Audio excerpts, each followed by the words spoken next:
Welcome to the Rational Egoist. I'm your host, Michael Leibowitz.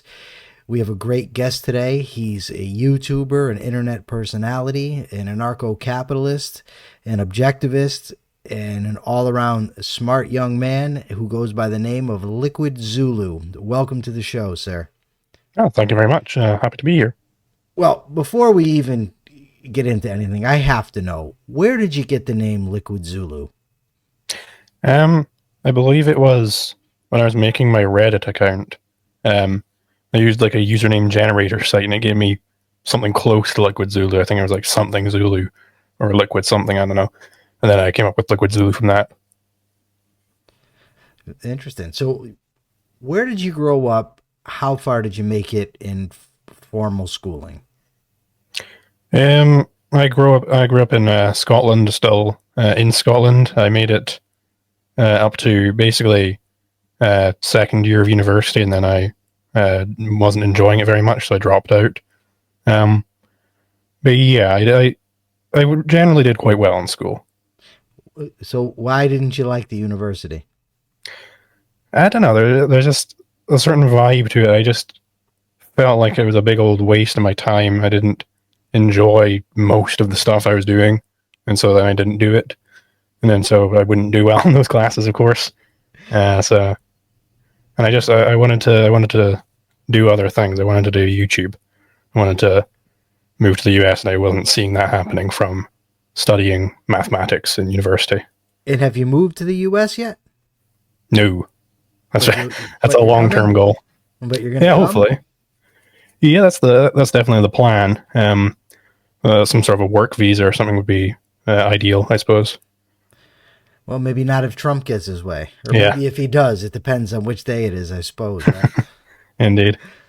Now, when did you first become interested in philosophy, and what drew you to the subject?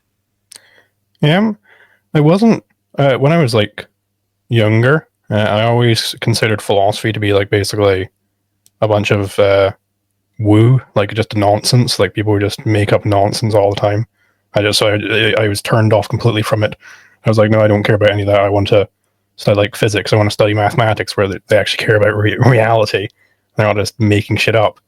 But then after a while, after I had become a libertarian, I was interacting with some objectivists, and one in particular, Ian Hersom, he convinced me to watch Leonard Peikoff's History of Philosophy, and that's when I really got interested in it.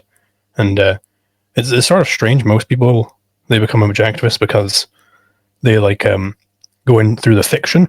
They'll read like The Fountainhead and fall in love. They'll read Atlas Shrugged. I only read the fiction after I was already well versed in the non-fiction stuff. So I suppose that's just a little bit of a strange thing about me.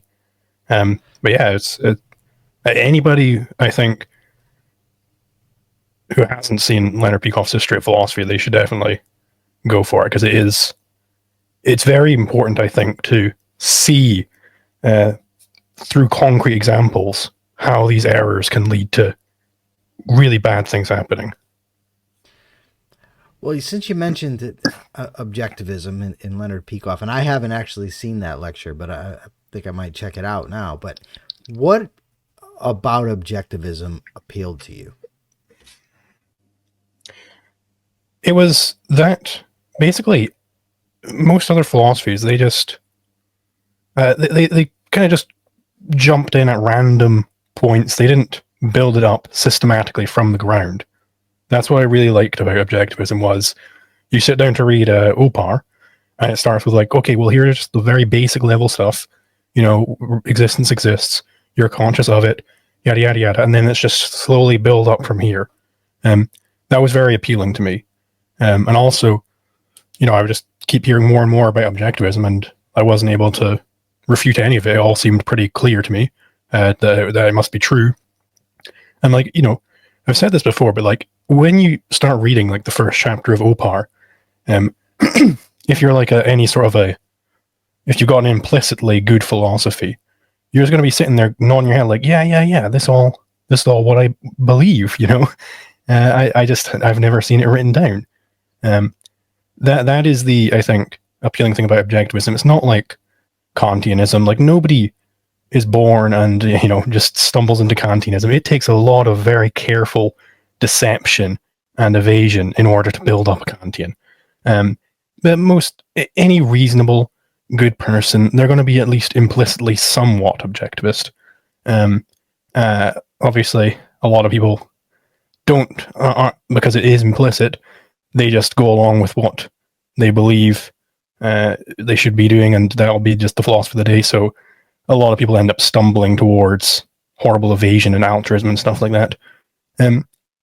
But it is just, I think if you gave like an elevator pitch of objectivism, just be like, hey, reality, that's a real thing, right? Most people would say, yeah, okay, that's a real thing. It's only until they get to their philosophy 101 class when the professor says, well, actually, no, it's not, because this table is actually two tables in one, and your senses are invalid because look at the stick bending water and so on and so forth. It's interesting because two things you mentioned that I can relate to. The first is the reading Opar, because I tried to argue against it too. I always use that as a method. What arguments can I raise against it? And I couldn't come up with any. So what I did was, I had a smart friend who I knew wasn't an objectivist. He wasn't even a libertarian or libertarian minded.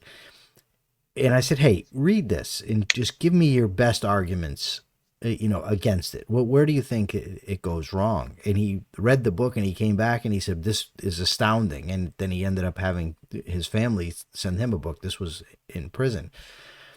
And then the other thing is, when you mentioned Kant, I remember reading the Critique of Pure Reason, because I've always felt that I have to read the opposing arguments. I can't just take somebody's word for it. So when I see economists argue against Keynes, I went and I got the general theory of employment, interest, and money. People argued against Kant, most notably Rand, so I wanted to see if her portrayal was correct. It is, by the way, despite what people claim. And I got I was reading the Critique of Pure Reason, and it just occurred to me, if this was true, there's no way you could know it. The entire thing is self-refuting. He's claiming knowledge about something that, according to his theory, he can't have knowledge of, and that's the real self. So I think you're right. On some level, there has to be some type of deception going on there. I just can't grasp it. And like you said, I remember talking to people about, does reality really exist? And people would say, yeah, but nobody believes that reality is not real, or that consciousness dictates reality. And I'm just like, yes, they do. Yeah. They really do. But your common sense person doesn't even think of such a thing. But I like your point about until they get to a philosophy 101 class. Now, you mentioned that you were a libertarian first. And I was also. That's actually how I came across Ayn Rand. I was reading a book called The Triumph of Liberty by Jim Powell. And it was, I think, 64. It was a long time ago, but I think it was 64 mini biographies of basically people that have advanced the cause of liberty. And Ayn Rand was one of them. And that's how I came across her.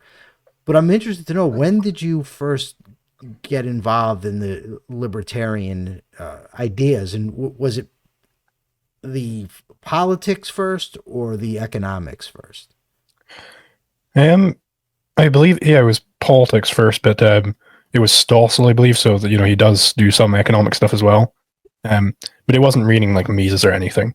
Because I saw some Stossel videos, and I was watching them initially to like try and refute them. Then I started watching them, and I was like, well, he's just actually correct about everything.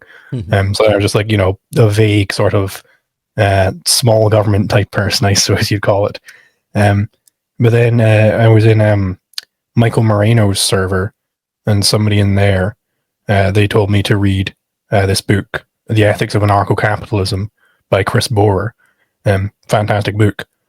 I read that, and it completely convinced me of anarcho-capitalism. I think I gave away my copy, but you can get it free online anyway. Then I became full on ANCAP, and from ANCAP I met Objectivists, and then I became Objectivist as well. And that's also even like a controversial point, being an Objectivist and an anarcho-capitalist mostly. That's not how things are done, I suppose. It's definitely not the norm, but in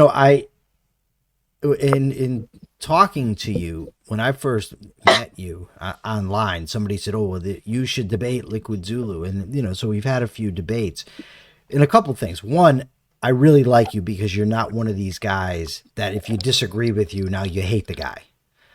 Right. Right. I Yeah. can disagree with people on a whole variety of things and still get along fine with them. And that's how you actually grow as a thinker and as a human being. But I assumed, based on your level of maturity and your level of intellect, that you were much older than what you actually are. And then I found out that you're 23 years old, right? You're 23 still. You haven't yet turned 24. Not yet, no. And I just find your level of thinking, I mean, for an adult, beyond, to be my age and think at your level, I think is impressive. But the fact that you're 23 years old and you've engulfed on this attempted integration, you've got objectivism, anarcho-capitalism, your libertarian roots. I think it's great, and I'm not going to ever be somebody that, because I'm not an ANCAP, I'm gonna poo-poo you and say, get out and go somewhere else, because I think you've got a very bright mind and a very bright future.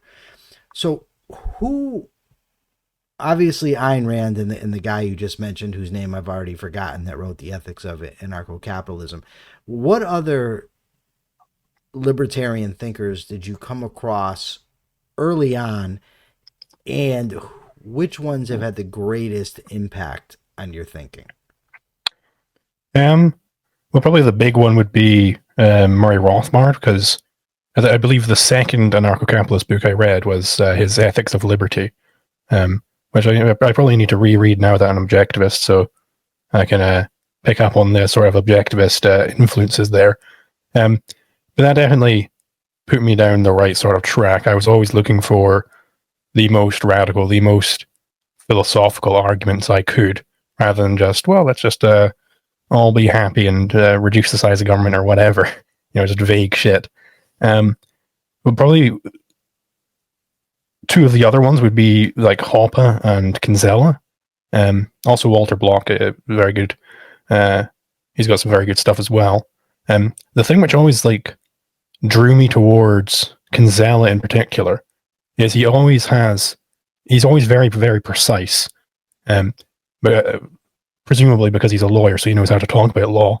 But it feels like a lot of, the older stuff, let's take the homestead principle, for example. They'll say oh, well, you go out there and you mix your labor with the land, and then the land is yours, because otherwise it's going to be retroactive slavery if they take that from you. Or just nonsense like that. What does it mean to mix your labor with something anyway? I don't know what that even means.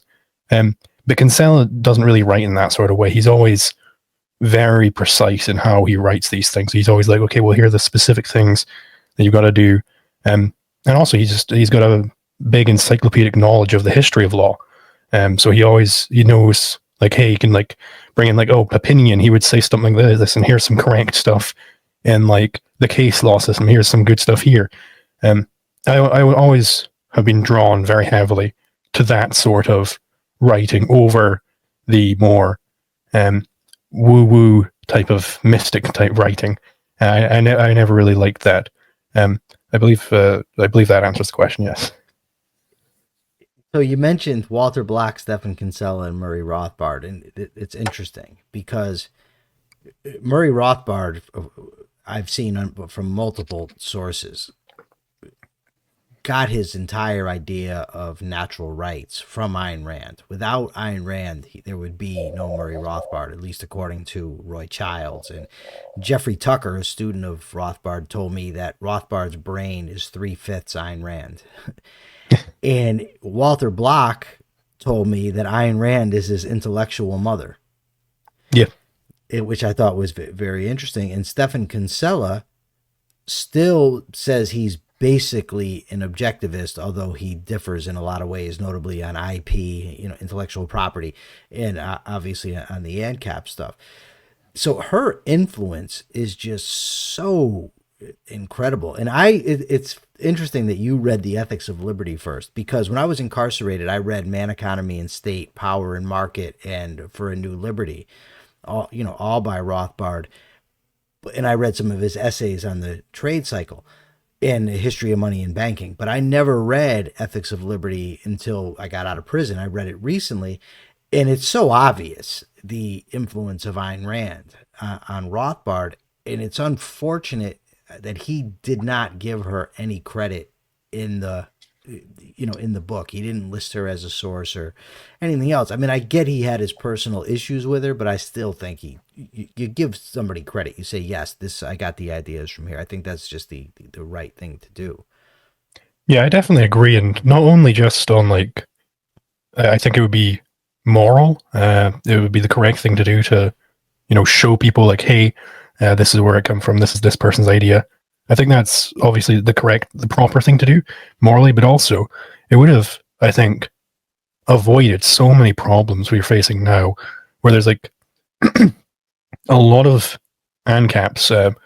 People might not know this if they're not in the ANCAP circles, so I imagine a lot of your audience probably isn't.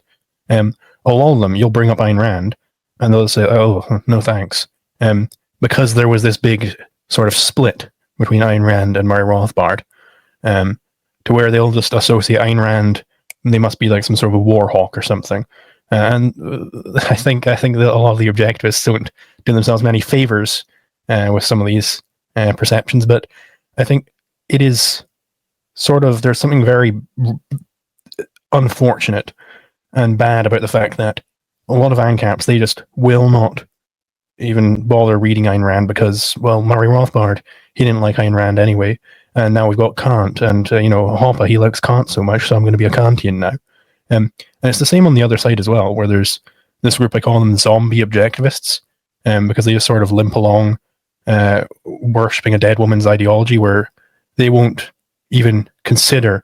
There's this article, Ayn Rand Said So Is Not an Argument, I believe it's by Craig Biddle, where there is like this sort of group within the objectivist movement where if Ayn Rand had an opinion on some subject, then that is the correct opinion because Ayn Rand said that.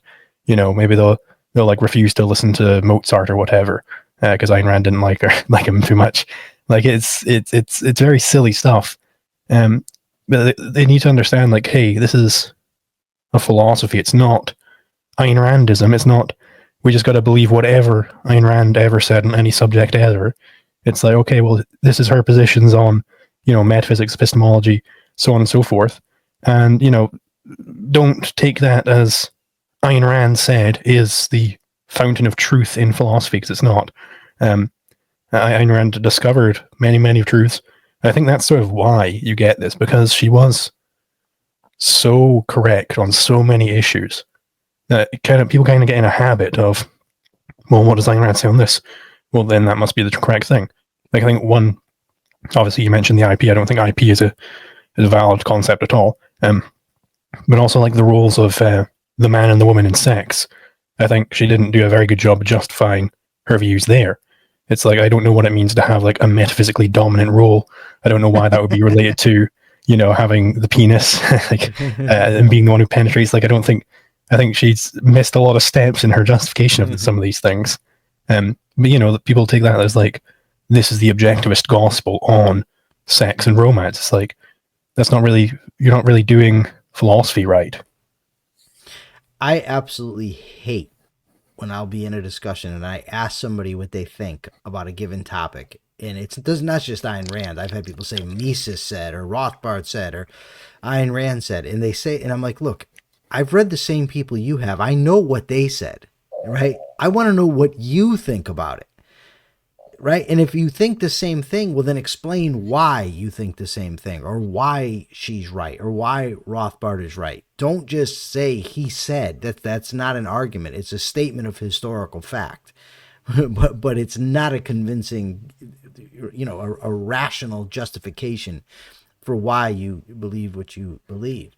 Now, you said Hoppe, what was an influence on you? And here I'm a little surprised. I haven't read everything Hoppe's ever written. I focused on his argumentation ethics because that was the debate I was going to have with Stephan Kinsella, the aforementioned. So I read up a lot of his argumentation ethics, but it seems very different from Rand and seems very influenced by Kant. So if you could give a synopsis of Hoppe's views, and I know that's a little unfair given obviously we have time constraints, but on where you agree and where you disagree with him. For sure. So I think there is there is definitely that influence from Kant in Hoppe, but it is worth noting that he comes from a sort of idiosyncratic school of Kantians where they believe that Kantian's some sort of like Aristotelian realist or something. I think it's a load of nonsense, and it kind of speaks to their intellectual rigor if they're going to believe such a thing. Yeah. But so there is that, like, he at least thinks that he's some sort of a realist. It's like, okay, whatever.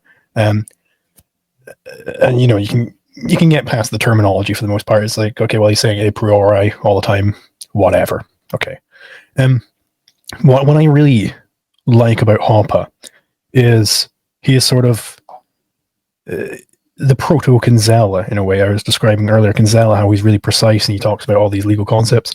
Hoppe's a little bit more on the woo-woo side of things.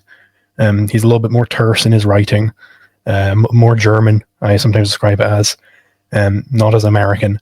But he does have a lot of important contributions to property theory, is my main love from him.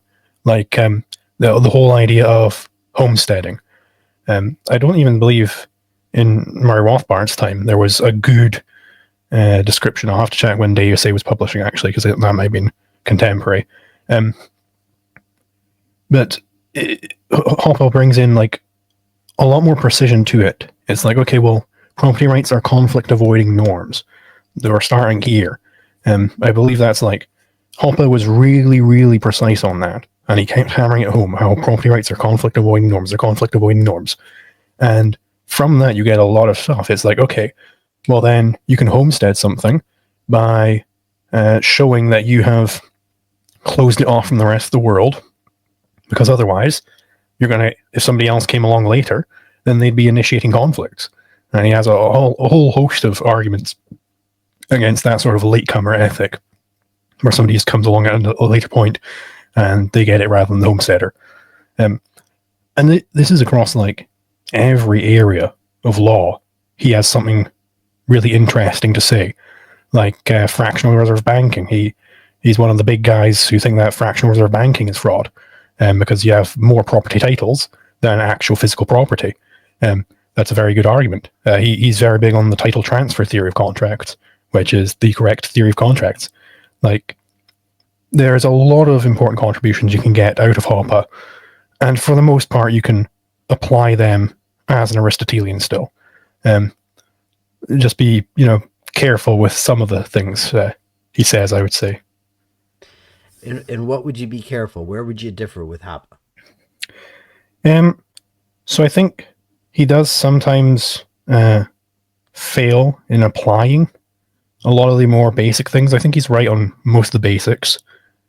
He's right that the non-aggression principle is true. He's right that, property is so-and-so and conflict should be avoided and yada, yada, yada.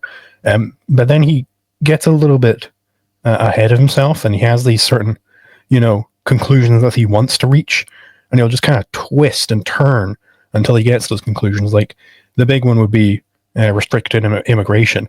Like, I think it's pretty clear that he wanted restricted immigration, and like he jumped through so many hoops to try and get there on libertarian terms. And this is, the sort of more Kantian style thinking. Is you've got this conclusion you want to get to, and then you got to build up a whole system to try and get there. That is like the sort of the rationalist influence on him, I suppose. And there's probably other areas like that, but restricted immigration is the one, at least I'm thinking of at the moment. What is your position on immigration? And if you can, just give a brief on what Hoppe's argument is on immigration. I know you're for immigration, but I want you to tell me what his position is, why it's wrong, why you're right. Yeah, so Hoppe's position is actually, it's a lot more open borders than most people think. It's a lot more open borders than just about any country on earth at the moment, unless you're like Schengen area or something. His position is basically that, like, look, the taxpayers were robbed to make all these public possessions. So if somebody is allowed to go onto them without being restricted at all, then you're basically infringing upon the taxpayers who are supposed to be the proper owners of these public possessions. And he has a bunch of other stuff about it, like, you can, so therefore you can only go somewhere if you've been invited there. Now, I think this is wrong. It's not true that the taxpayers as a group can own all of this public property, because I don't think groups can own things in the first place. It's only individuals can own things. But also, just, this is not the holy grail that the closed borders people think it is. Because, like, let's take invitation as the standard. And, people try and keep sneaking past, like, okay, and you have to be invited, and the person who invited you is responsible for any damage you do. It's like, whoa, no, let's try and establish that conclusion first. A lot of people just kind of throw it out there as if it's obvious. But let's take invitation. Okay, well, if I go down to the village, I'll go past some shops. They'll have a big sign on the door which says open. They're inviting me in. So I imagine that's the case in every country. If I wanted to go to New York, there are plenty of shopkeepers who are inviting me to New York, so I'll spend money at their shops. So, ergo, effectively open borders. Now, that's why people generally don't stick to the strict Hoppe stance. They'll kind of use that as a jumping board and then dream up their own brilliant fantasies.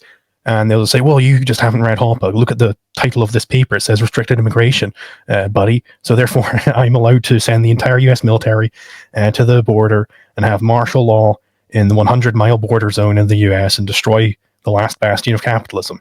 Because Hoppe said restricted immigration is fine. You can get into some crazy waters very quickly. With some of this stuff, I cannot recall the question. I don't think I answered that properly. No, you did. I wanted to know what you found flawed in Hoppe's position, and I think you're absolutely right. And I've made that same argument that you just made. I think in arguing with Mike Rechtenwald on Twitter, that because I told him that you're not just violating the rights of the immigrants when you restrict them from coming in, you're violating the rights of businesses who want to sell to them, who want to hire them, who want to rent to them. You're telling them they can't. And he said, well, they could if they gave an invitation. And my point was, businesses have an open invitation to everybody. McDonald's doesn't send me a letter and say, hey, if you want a Big Mac, come on down.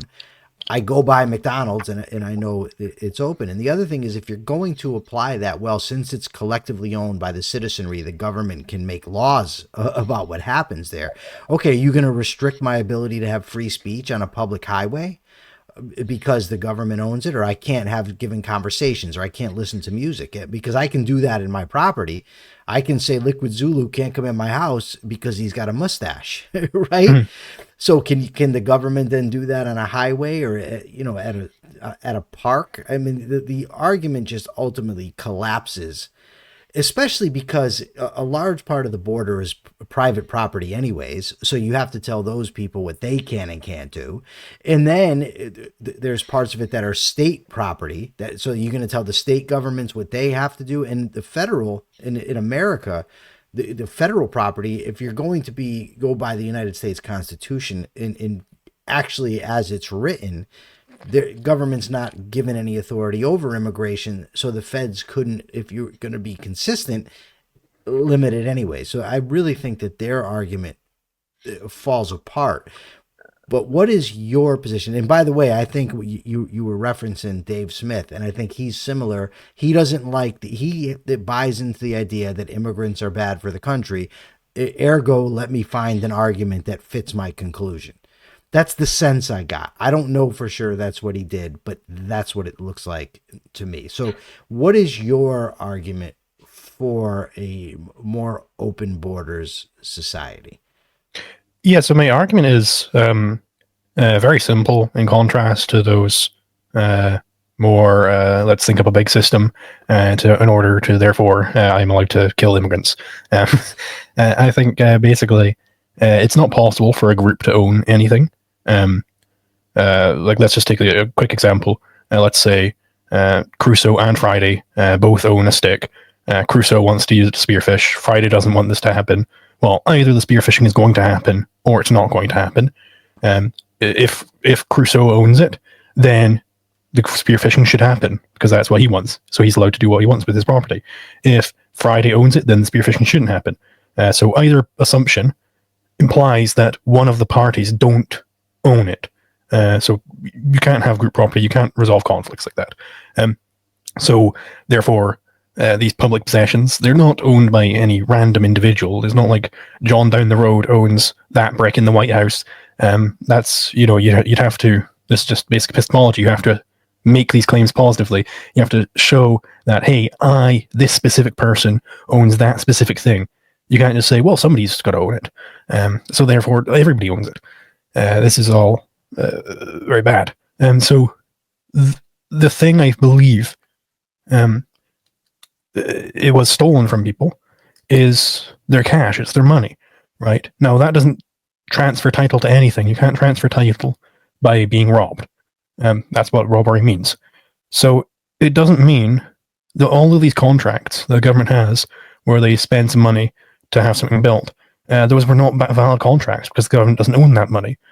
So you still own that money. At no point do you start owning roads or anything like that because no title was transferred at all, ever.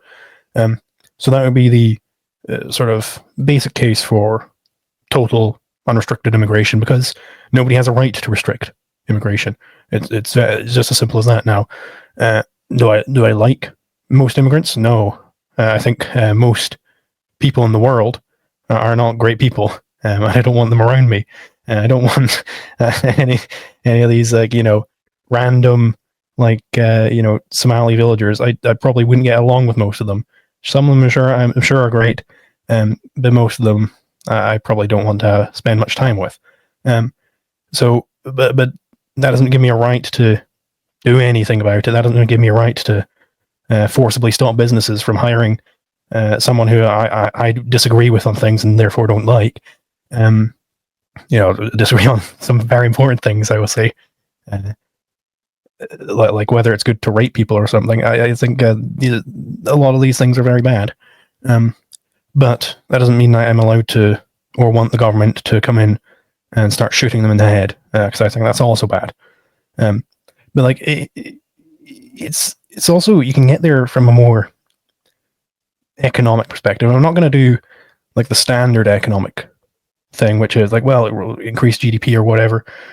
I don't care about any of that. I like to approach it sort of from an economic calculation problem perspective, because a lot of these closed borders types, they say like, well, they'll have like sort of like a metaphysical teleology almost, where they think, well, roads should be used for this thing, so if anybody's using it not for that thing, then they're going against the wishes of the collective or whatever.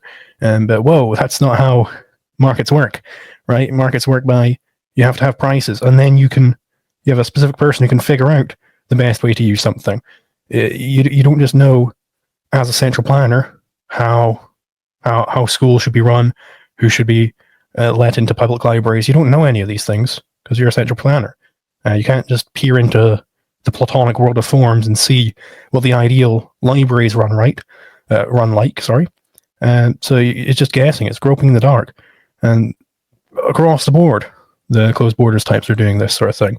They'll say like, well, obviously we can't allow smelly people onto public transport. It's like, well, is that obvious? Not obvious to me, right? Maybe it's better to allow them on there. Maybe they should have their own car. Maybe that car should be more ventilated, or maybe not, right? Maybe you make more money if you just cram them all in, right? Who knows, right? Maybe that is the more efficient way to do it. We can't tell from just sitting behind or veils of ignorance or anything, because there's no market there.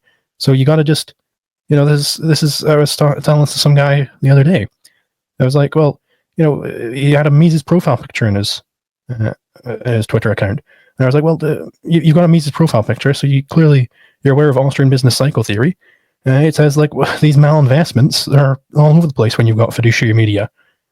So the bust is actually a good thing, because the bust is reallocating resources back to where they need to be. I think this is a more general rule. I think there's business cycle sort of things whenever you have any sort of evasion. Like you've got like in the history of philosophy, after every big rationalist wave where they have a whole bunch of crazy stuff coming about, you end up getting a skeptic wave, because people are like, well, this is just crazy. we can't know anything. And then you'll get another constructive phase with a bunch of rationalist bullshit, and then you get another skeptic, and so on and so forth, right? It's a sort of business cycle. And so this is true also for any of these public property things. I don't think they're actual property. But like the public highway, right? That is malinvested resources. So we got to just get the state out of there instantaneously, as soon as possible. And it's going to get reallocated. It's going to go. Those resources are going to go where they need to go, right? We don't have to sit here and decide, well, let's have the government decide who to sell this off to and decide how to reallocate. No, get the government out of there. The government should not be sitting there deciding how to reallocate malinvested resources. They should just fuck off. Let people do it. Deal with it. Like this is very simple stuff. And like, maybe some hobos will be able to cordon off a patch of Central Park. Because these hobos, they're like Schrodinger's cat. They're like simultaneously the laziest, most worthless people on planet Earth. But the instant that the state is destroyed, they're all going to get into action, get into gear, and start homesteading everything, and then everything will be owned by hobos. Well, let's say they do this. Let's say a group of hobos are able to take over all of Central Park, right? They homestead all of Central Park. Well, then some big property developer is going to come along and say, hey, hobos, I'll give you $10 million if you give this to me instead. Then the hobos walk away with a bunch of money, and then Central Park is now in private hands, right? This is how markets work. It's going to flow to the person who wants it most and is willing to pay a bunch of money for it, right? This is it's simple stuff, really. I think that should be your slogan if you ever run for office. The government can fuck off. That'd be a good one. So we've talked a little bit about who's influenced you and some thinkers of the past and what you think. Who do you think are some of the best objectivist and libertarian advocates and thinkers around today? Well, I definitely have to have Leonard Peikoff on that list, because he's just done so much good work in terms of the non-fiction stuff. Like turning objectivism from, well, that's the thing which Howard Rourke believes in, into like, this is let's go real into the specifics. Let's go specifically through all these different things and have this philosophy in concrete form. And he's got so many good lectures on YouTube of applying it to different areas that Rand maybe didn't apply it to, right? He'll apply it to like everything. And his philosophy theory of history is like, it's just the correct theory of history. It's like so good. He's done so many good innovations in so many different places. So Peikoff definitely has to be on that list. There are a few others, like I like Binswanger. He's doing some good stuff these days. I like his theory of mathematics particularly. So apparently people are disputing it. So I'll have to look at those videos that I was sent about people disputing it. I'm going to be talking to a fellow named Inductica next week on the philosophy of physics, and we might touch on mathematics. But yeah, there's Peikoff's definitely on there, Binswanger. In the libertarian side, Kinzel is very good. Obviously, Hoppe's not really publishing that much these days, so I don't know if he's still up there. But then I suppose Peikoff isn't really publishing at all. So Hoppe can just about sneak in there. I also like Block's done a lot of good work as well. He's still around and kicking, and he's publishing all the goddamn time. Obviously, of course, I will have to mention myself, because I believe that I'm very good at all of these. I think I'm correct about everything that I believe in, and I think that I'm very good at communicating the things that I'm correct about. So I'm definitely on the list. Well, you just said that you believe you're correct about everything you believe in. To me, that's obvious. Right? Like, I've had this happen to me. I can't tell you how many times. I'll be arguing with somebody and they'll say to me, "Oh, see, you just think you're always right." And I'm just like, "Well, so do you. I mean, otherwise, why are you arguing with me? You are just as convinced that you're right as I'm convinced as I'm right. Otherwise, we wouldn't be disputing unless you're a liar." Yeah, I like Right? with these things. It's like, okay, well, if you don't think you're correct about everything you think, then tell me the thing that you think you're incorrect about. Think about Yeah, it. yeah. I think there's plenty of things I don't know, but if I have an affirmative position on something, then obviously I think I'm correct, or I wouldn't have the position. So you mentioned yourself amongst that crew. So I want to ask you, what impact do you hope to have long term on culture, society, the libertarian movement, the whole ball of wax? Um, well, I think very highly of myself. I'm sure people will agree. So I believe that I will prevent objectivism from failing. That, namely, prevent it from dying off and being going the way of Aristotle. Because people need to remember, like, yeah, it's objectivism is very clear and obvious and very good, but so was Aristotle for the most part. Like, he had a couple slip ups here and there, but Aristotle was so much better than everything else at the time. That doesn't mean suddenly that everybody's going to accept it and it's going to take off, because there could be a Plato around the corner. You never know, right? So I think a lot of these problems I mentioned with the zombie objectivists, where they are a lot of the younger objectivists, at least, because I interact mostly with the younger ones. I'm sure there's also a problem with the older ones, but I don't know what the trend looks like. But a lot of these younger objectivists are just total Rand worshippers. If Ayn Rand said it, then it's true, and they will not have a word of debate with anybody about it. If you disagree with Rand on any topic, you're gone. Excommunicado. Right? We don't want anything to do with you. Not a word spoken. This has happened on many occasions. I have encountered this. Now, this is quite frankly the worst possible way that you could ever hope to promote a philosophy. People are going to think, well, that's clearly just a fucking cult, right? They're gonna see Murray Rothbard saying it's a cult.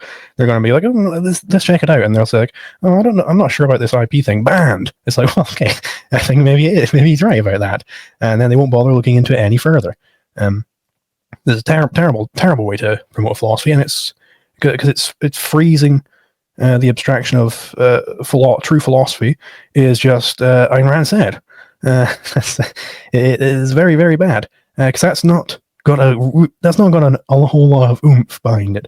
People are just going to be like, well, she just worship Ayn Rand. I don't care about that. If you come in and say, no, hold on, I believe this thing on this thing, and here's how philosophy works, that's a lot more convincing, right?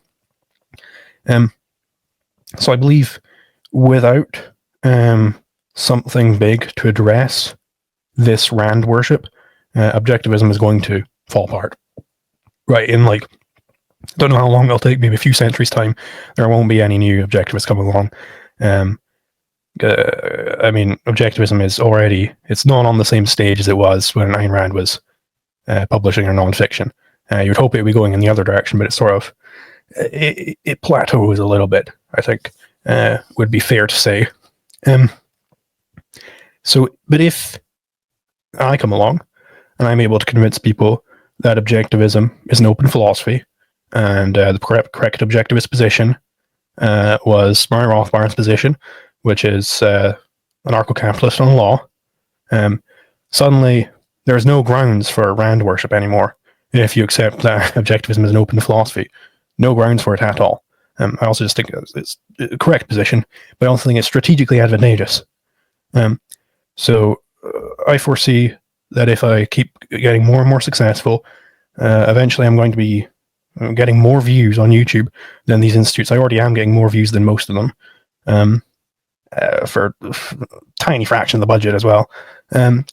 So if I can keep doing that, if I can keep doing the Henry Hazlitt job, then a few hundred years' time, It'll be like just every other time in the history of philosophy when some philosopher had like a very strict system and they had like some deviations in there, and then immediately after on these timescales, one of their students will come along and just sort out those little deviations, and then you got a more consistent version of the philosophy. This happened every time. You're right. It happened with Descartes, happened with Kant, happened with fucking all sorts of people, right? So that is how I believe I will be seen. I'll be a footnote in the future history of philosophy, somebody will say. And then, of course, Ayn Rand, she believed this thing, but her students covered it up. I'll be under the banner of her students, and it'll be great. Awesome. Listen, thank you so much for coming on and talking about yourself and your views. I think you have a very, very bright future, and I love your confidence. Where can people find you? Absolutely. They can find me youtube.com/Liquid Zulu, or I've got a website where I've got a course, which is liquidzulu.github.io. They can find me on all these social medias, but those are the main ones. And of course, every day on X. Yes.